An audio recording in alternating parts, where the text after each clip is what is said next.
The Spiritual Side of Cannabis.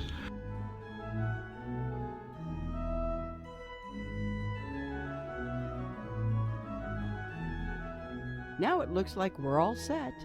So here we go, ladies and gentlemen. You've read about him. You've heard all the rumors. But now, here he is live and in person. And at this time, allow me to present the chaplain of the Lighter Than Air Ministries, Chaplain Dennis Keith Hale. Well, thank you. That was a lovely introduction. Hi, I'm Chaplain Dennis Keith Hale, and I am the good chaplain here at the Lighter Than Air Ministries. And we at the Lighter Than Air Ministries have been around since 1993, and we've been helping the terminally ill. Now we turn our good graces to a subject that has come up so often in the treatment of the terminally ill that needs to be discussed openly. And here we are, an advocate for marijuana. You know, marijuana has been around since 3,000 years ago. They have records of it. And it's been notated and referred to throughout history. As the United States worked its propaganda against it, and there was so much. I know in the 60s, in school, I was told that marijuana was a gateway drug. The next thing after that was heroin, and there you go. Well, the visuals didn't in any way impair me. I somehow knew that this plant was good. You know, they used to talk about loco weed and how it would drive the cows wild. And I thought that this was a similar, the euphemism for marijuana often was loco weed. So the negative propaganda built itself into the ritualization of marijuana. You know, there was a ritual to it that it's hard to explain, and it was all part and parcel of the anticipation of getting to smoke, the actual preparation of the marijuana, the storage, the stories you had to tell to maintain a stash, the places you had to go. This was all part of the ritual of marijuana. Because it had an underworld side to it, because it had a illegality to it, it caused us to even build more ritualization into it. But I believe that's a good thing. And so as an advocate of marijuana, I'm also an advocate of ritualization. I think that builds into the spiritual nature of this wonderful, harmless drug. Truly. If it were dangerous, then everything in our environment would be deemed dangerous. Because if you don't handle a saw properly, you're in trouble. So people started using marijuana so long ago because it gave them, it was an aid. It was a way for them to feel better. And rituals of marijuana started with the anti-marijuana propaganda. So often if you propagandize against something, you only actually build the esteem for it. So in my own life, I found that, first of all, deciding to smoke was a big decision. Second of all, finding it. I sort of kept it secret. But part of the ritualization was in going out and talking to people who had what, who knew whom, who had what, and finding out if I could find some and score, as we used to say. The places that would take me, to the basements of mothers' homes where their 30-year-old pot-selling son lived, to the back alleys of the dark side of town, as they called it when I was a kid, over into the lower class community in Hartford, Connecticut. And I've actually told that story on one of my podcasts, so if you want to hear all about my trying to score marijuana as a kid, it's there. So the ritual continued. I found the marijuana. Then I had to find the device to smoke the marijuana with. Was I going to get a pipe? Was I going to use cigarette papers? Was I going to buy Sen to cover up my breath?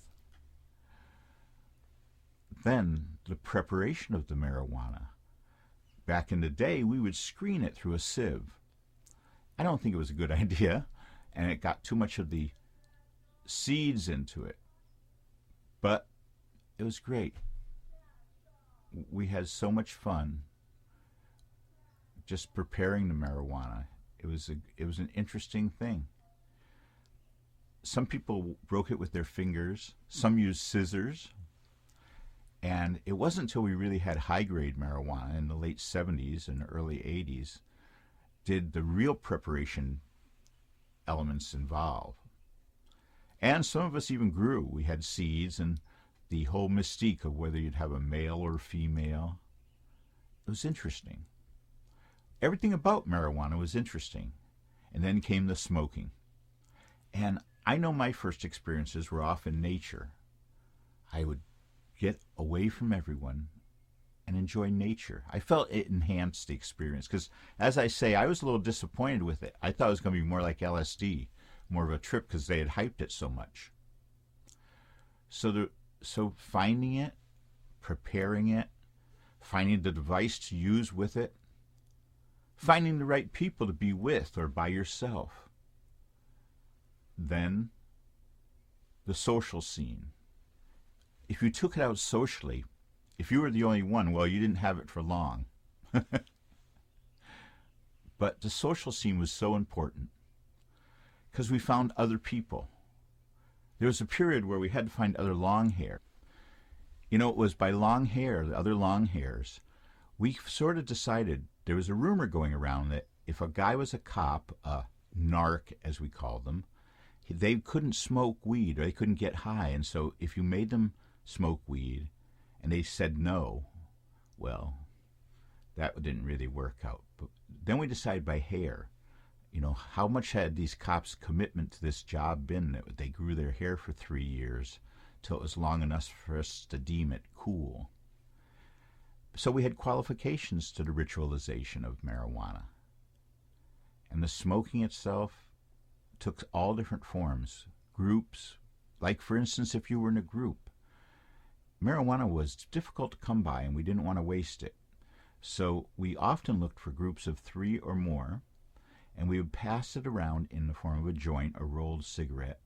Not a blunt or anything like that. It was just a crudely rolled cigarette of marijuana.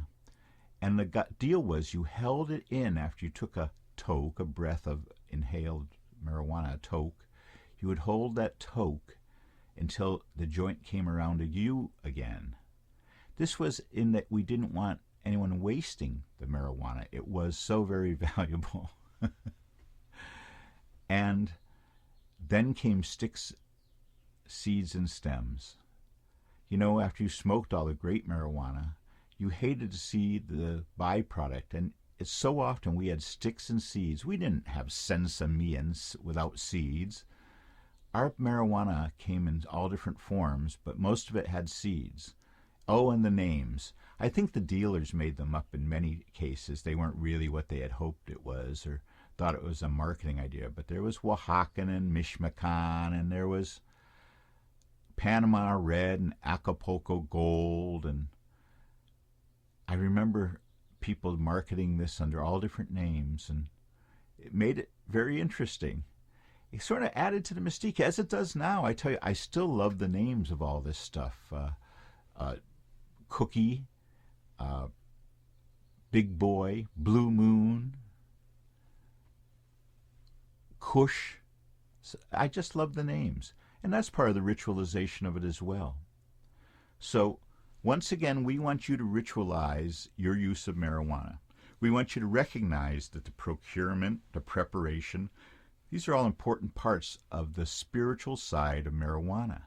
And we want you to, when you smoke it, we're asking you to take our 7-minute miracle to heart. Even if it's a reintroduction of smoking to you, even if it's not your first time, this is a great little tune-up for your brain where you prepare a space for yourself where for 1 hour you can be uninterrupted. Pre-select 1 hour of music, the music that you love the most, the music that you'd most like to hear when you're high. You know, maybe put the cans on, the old earphones, and hear something even more. That's a good isolation method. And then for 7 minutes, you get to smoke. And then you sit and listen to 53 minutes of the music that you love. 53 minutes of music that becomes part and parcel of your whole being. And it flows with you as the cannabis, as the THC flows through your system. You've definitely introduced something. So why not have a spiritual side to it as well? The Spiritual Side of Cannabis is the name of this show, and I'm the host, Chaplain Dennis Keith Hale. Thank you so much for joining us today. Look for another show next week. Bye.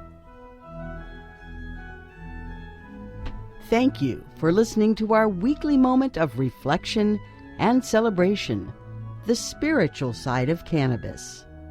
On behalf of this ministry of service, the Lighter Than Air Ministries, we say thank you for listening. Please join us again next week. Good night, and may you go with grace.